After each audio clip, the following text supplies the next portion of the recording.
Hello everyone, welcome to Abhipedia. Myself Roshni Gautam. आज की class में डिस्कस करेंगे जो कि रिलेटेड होगा एक्साइज इंस्पेक्टर के लिए, और हमारा सिलेबस डिफाइन करेंगे जो कि प्रीवियस ईयर क्वेश्चन को एनालाइज करते हुए मैं आपको सारे क्वेश्चंस बताऊंगी और उससे रिलेटेड हम सिलेबस डिफाइन करेंगे। क्योंकि अगर इकोनॉमी इश्यूज की बात करें तो सिलेबस डिफाइन नहीं है, क्या पढ़ना है कैसे पढ़ना है, बच्चों के बीच में बहुत ज़्यादा कन्फ्यूजन है। कितना सिलेबस को हम कवर करें तो वो कैसे पता चलेगा? प्रीवियस ईयर क्वेश्चन बेस्ट तरीका है कि पैटर्न को एनालाइज करें कि एग्जामिनर कहाँ से कैसे क्वेश्चंस पूछता है। तो चलो स्टार्ट करते हैं और प्रीवियस ईयर क्वेश्चन को एनालाइज करेंगे और उससे रिलेटेड हम सिलेबस को डिफाइन करेंगे कि आप सभी को क्या पढ़ना चाहिए। इससे रिलेटेड क्वेश्चंस आ सकता है, एक्सपेक्टेड होगा। ओके, इसी के साथ साथ कोर्स भी लॉन्च कर दिया गया है और यूट्यूब पर अभिपीडिया के द्वारा बहुत सारे इनिशिएटिव आप सभी के लिए लाया जा रहा है। तो चैनल पर नए होंगे तो चैनल को सब्सक्राइब कर देंगे, बेल आइकन को प्रेस कर देंगे ताकि जो भी अपडेट आता है आप तक पहुंच जाए। तो चलिए स्टार्ट करते हैं और आज की क्लास में डिफाइन करेंगे ये सब क्या है।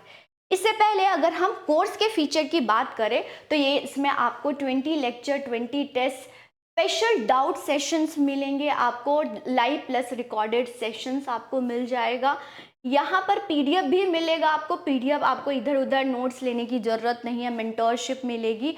और अगर आपको सिर्फ टेस्ट सीरीज बाय करना है तो ये भी लॉन्च कर दिया गया है, जहाँ पर 10 फुल लेंथ टेस्ट होगा, 20 सेक्शनल टेस्ट होंगे, सॉल्यूशन प्लीज विथ एक्सप्लेनेशन आपको मिलेगा। जो भी डाउट होता है आप कॉल कर सकते हैं या नीचे डिस्क्रिप्शन बॉक्स में लिंक होगा, वहाँ जाके आप बाय कर सकते हैं। तो चलिए स्टार्ट करते हैं और देखते हैं कि हाँ क्वेश्चंस इकोनॉमी से रिलेटेड क्या पूछा गया। इकोनॉमी इशू में आपको बेसिकली पढ़ना क्या है। तो मेरी फर्स्ट क्वेश्चन पूछा गया, मैं आप सभी को बताना चाहूँगी ये 3 ईयर के क्वेश्चन पेपर को एनालाइज किया गया है। 3 ईयर के पेपर्स हैं यहाँ पर। तो यहाँ पर देखो जो थीम पूछा गया है G20 समिट। तो यहीं से ये पता चलता है जितने भी रिसेंट समिट हो रहे हैं, कन्वेंशंस हो रहे हैं, हमें पता होना चाहिए। इकोनॉमी इंटीग्रेशन के जितने भी कन्वेंशंस समिट हो रहे हैं ये ध्यान से आप करिएगा। रिपोर्ट्स हो गए वो पढ़िएगा, मतलब कि इंडियन इकोनॉमी के करंट अफेयर को आपको कवर करना है। ओके, इंडियन इकोनॉमी के करंट अफेयर को आपको कवर करना है। ओके, करंट अफेयर को कवर करना है। इसी के साथ अगर हम देखें तो ये माइक्रो इकोनॉमी से क्वेश्चन है जो कि नॉर्मली आता नहीं है।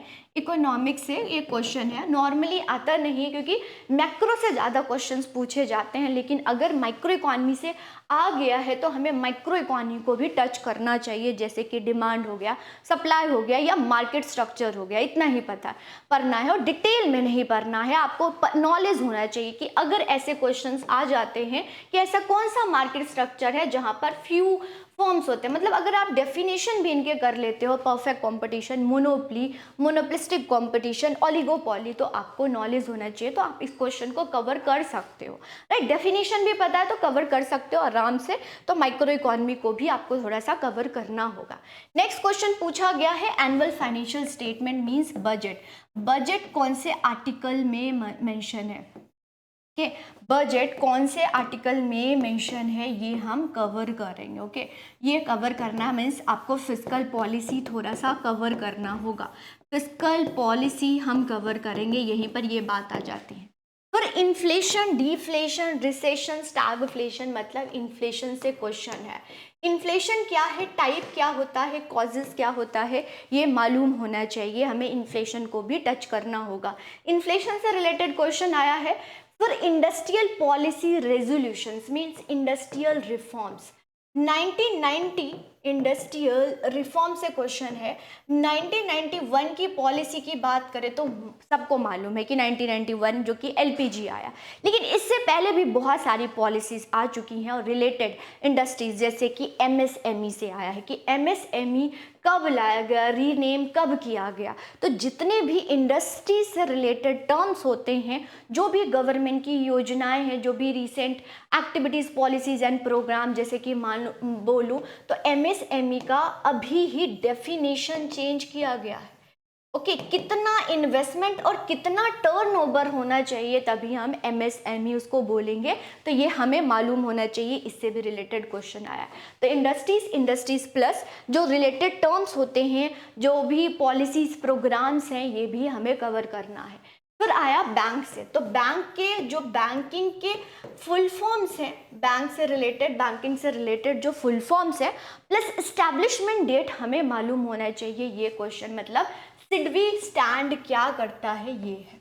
ओके फिर आता है यहाँ पर एक्ट्स, ये सारे एक्ट्स को कवर करना है। फिर मैं आपको बताऊंगी, डिटेल में नहीं आएगा यहाँ पर एक्ट्स, जैसे कि कब आया है, किससे रिलेटेड है, कौन से सेक्शन में मेंशन है, ये सब हमें मालूम होना चाहिए। तो factory industrial dispute act, trade union act जो हैं, ये सारे एक्ट्स रिलेटेड टू हमारे वर्कर के लिए है। ओके जो भी एम्प्लॉयज़ के लिए रिलेटेड एक्ट्स हैं, ये हम कवर कर देंगे और आप सभी को कवर करना चाहिए।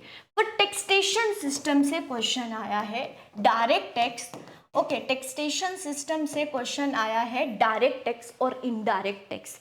डायरेक्ट टैक्स यहाँ पर आपको नॉलेज होना चाहिए, मीन्स यहाँ पर कंसेप्चुअल नॉलेज होना चाहिए, तभी आप इसको कवर कर पाओगे, अदरवाइज इसको थोड़ा सा मुश्किल हो जाएगा।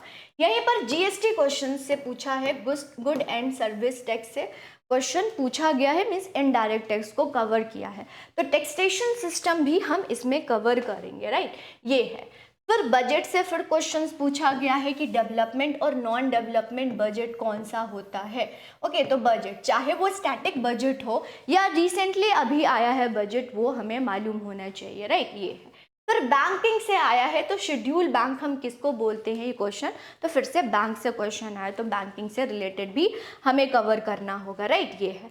तो यहाँ पर आपने देखा है क्वेश्चन है, नीति आयोग से भी क्वेश्चन आया है। नीति आयोग मैंने यहाँ पर नहीं, नीति आयोग का फुल फॉर्म क्या है, तो जैसे इकोनॉमी से रिलेटेड फुल फॉर्म्स हो गए, इस्टेब्लिशमेंट डेट हो गया, थोड़ा सा उसके डेफिनेशन पता है तो आप आराम से स्टूडेंट आप क्वेश्चंस को, इकोनॉमी इशू से रिलेटेड क्वेश्चंस को आप कर पाएंगे आराम से। ओके ये ज़्यादा डेप्थ में नहीं है कि आपको कोर ही इकोनॉमिक्स पढ़नी है, हमें नॉलेज होना चाहिए। तो अगर आप एमसीक्यूज प्रैक्टिस करते हैं रिलेटेड टू, या टेस्ट सीरीज भी आप करते हैं, तो आपको अच्छा खासा नॉलेज हो जाएगा।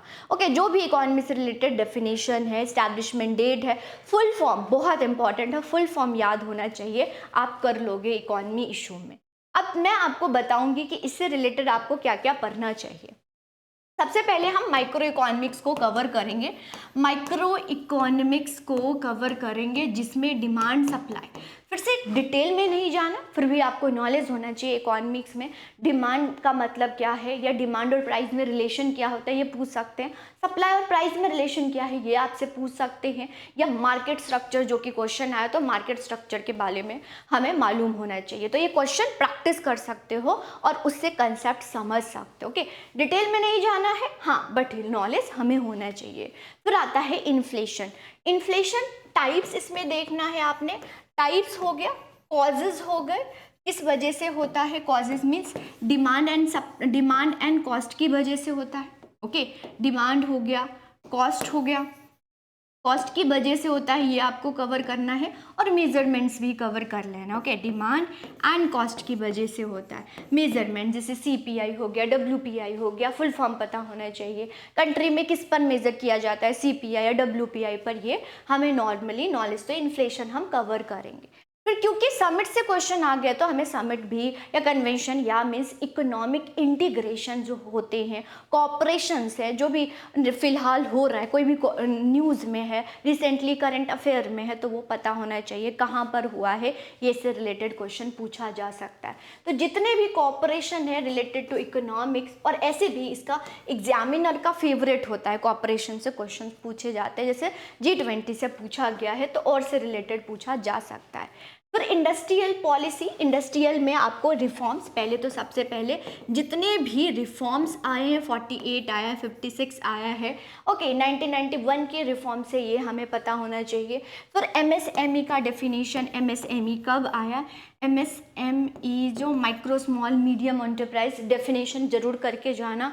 ओके उसके बाद एमआरटीपी जैसे फुल फॉर्म्स हो गए, एमआरटीपी हो गया, इसका फुल फॉर्म आपको पता होना चाहिए। इसके बाद सीसीआई है, इसका मालूम होना चाहिए। स्टैब्लिशमेंट डेट पता होना चाहिए एंड फुल फॉर्म करके जाएंगे। फिर लेबर पॉलिसी, लेबर से रिलेटेड गवर्नमेंट की कौन कौन सी पॉलिसीज़ है, बहुत इंपॉर्टेंट है। एक पेपर की बात करूँ तो काफ़ी मतलब कि काफ़ी क्वेश्चंस पूछे गए हैं लेबर पॉलिसी से रिलेटेड। ओके, चलो नेक्स्ट हम देखेंगे मतलब जो भी बॉडीज़ हैं जैसे FRBM है या फाइनेंस कमीशन है। फाइनेंस कमीशन की बात करें तो अभी 16 फाइनेंस कमीशन बना दिया, कॉन्स्टिट्यूट कर दिया गया है, कौन से आर्टिकल में है, कौन है, इनके नेम पता होना चाहिए। 16 फाइनेंस कमीशन के चेयरपर्सन कौन है ये मालूम होना चाहिए, कौन सा चल रहा है, 15 चल रहा है, 16 चल रहा है, ये पता होना चाहिए। फिर नीति आयोग से रिलेटेड 2 क्वेश्चंस पूछे गए हैं, 2 क्वेश्चंस पूछे गए, 2 MCQs पूछे गए, एक फुल फॉर्म पूछा गया है। तो यहाँ पर नीति आयोग से रिलेटेड 5 ईयर प्लान्स आपको नहीं पढ़ने, नीति आयोग क्योंकि रिसेंट प्लानिंग बॉडी है तो ये हमें मालूम होना चाहिए, तो नीति आयोग। तो यहाँ पर मैं आप सभी को यही बताना चाहूँगी कि आपको डिटेल में नहीं लेकिन ऊपर ऊपर से सारे नॉलेज होना चाहिए इकोनॉमिक्स से रिलेटेड, क्योंकि काफ़ी क्वेश्चंस पूछे गए रिलेट है। फिर देखिए बजट और फिस्कल पॉलिसी, बजट और फिस्कल पॉलिसी में वही टैक्सेशन को आपको टैक्सेस को कवर्नर करना है। डायरेक्ट टैक्स क्या होता है, इनडायरेक्ट टैक्स क्या होता है, प्रोग्रेसिव रिग्रेसिव क्या होता है, ये मालूम होना चाहिए। इंडिया में कौन सा सिस्टम चलता है, डायरेक्ट टैक्स प्रोग्रेसिव होता है, रिग्रेसिव होता है, क्या होता है, इनडायरेक्ट टैक्स प्रोग्रेसिव होता है, रिग्रेसिव होता है, डायरेक्ट इनडायरेक्ट होता है। इनडायरेक्ट और डायरेक्ट का क्या मालूम है, कौन से टैक्स कौन सा डायरेक्ट होता है, इनडायरेक्ट होता है। ओके, जैसे अगर आपसे पूछ लिया गया गिफ्ट टैक्स क्या है, डायरेक्ट टैक्स है या इनडायरेक्ट टैक्स है, ये आपको मालूम होना चाहिए। यहीं पर हम बजट को कवर करेंगे, बजट की क्लासिफिकेशन टाइप्स। ओके, कौन सा डेवलपमेंट बजट होता है, नॉन डेवलपमेंट कौन सा होता है, एक्सपेंडिचर गवर्नमेंट की, ये सब। प्लान क्या होता है, अनप्लान क्या होता है। अब डेवलपमेंट पूछ लिया गया है तो आपको प्लान और अनप्लान भी पूछा जा सकता है, राइट, ये है। तो ये सब आपको कवर करना होगा। तो यहीं पर आप सभी को यही बोलूँगी कि आप टेस्ट सीरीज ले, कोर्सेज ले, तो आप अच्छे से कवर कर पाएंगे। क्वेश्चंस ज़्यादा डेप्थ में नहीं आता है, अगर आप कवर करते हैं, मेहनत करते हैं तो इस एग्ज़ाम को आराम से आप क्लियर कर पाएंगे। सारे क्वेश्चन देखने के बाद यही पता चलता है कि हमें नॉलेज होना चाहिए। नॉलेज मीन्स ज़्यादा एप्लीकेशन बेस्ड क्वेश्चन नहीं है, डायरेक्ट क्वेश्चंस पूछा गया है। लेकिन अभी आप जितने भी एग्जाम्स देखोगे तो काफ़ी डेप्थ में क्वेश्चन पूछा जाता है। तो अगर प्रीवियस ईयर क्वेश्चन को एनालाइज करें तो काफ़ी डायरेक्ट क्वेश्चन पूछे गए हैं। तो आप आराम से पढ़ते हो तो आप आराम से ईजिली कर पाओगे, यहाँ डरने की बात नहीं है। ओके, तो इसी प्रकार से हमारी पूरी टीम आपको पढ़ाएंगी। आप कोर्स बाय करते हो, प्लस यूट्यूब पर भी बहुत सारे सेशंस आप सभी के लिए लाए जाएंगे। कोई भी डाउट होता है आप हमसे पूछ सकते हो। जितने भी क्वेश्चंस आए हैं उससे रिलेटेड कंसेप्ट भी हम आपके लिए लेके आएंगे। इससे अलावा आपको कोई भी इनिशिएटिव तो आप कमेंट सेक्शन में लिखेंगे, ज़्यादा से ज़्यादा अपने फ्रेंड्स के साथ शेयर करेंगे कि आपके लिए बहुत सारी इनिशिएटिव लाया जाएगा। ओके, तो यहाँ पर मैं आप सभी को बताऊंगी, जाते जाते सब्सक्राइब कर देंगे, बेल आइकन को प्रेस कर देंगे और वीडियो को शेयर कर देंगे, वीडियो को लाइक कर देंगे। चलिए आज की क्लास में इतना ही, नेक्स्ट क्लास में मिलते हैं। कोई भी टॉपिक, कोई भी सजेशन आपको चाहिए तो नीचे कमेंट सेक्शन में ज़रूर लिखें। नेक्स्ट क्लास में मिलते हैं। Thank you, all the best.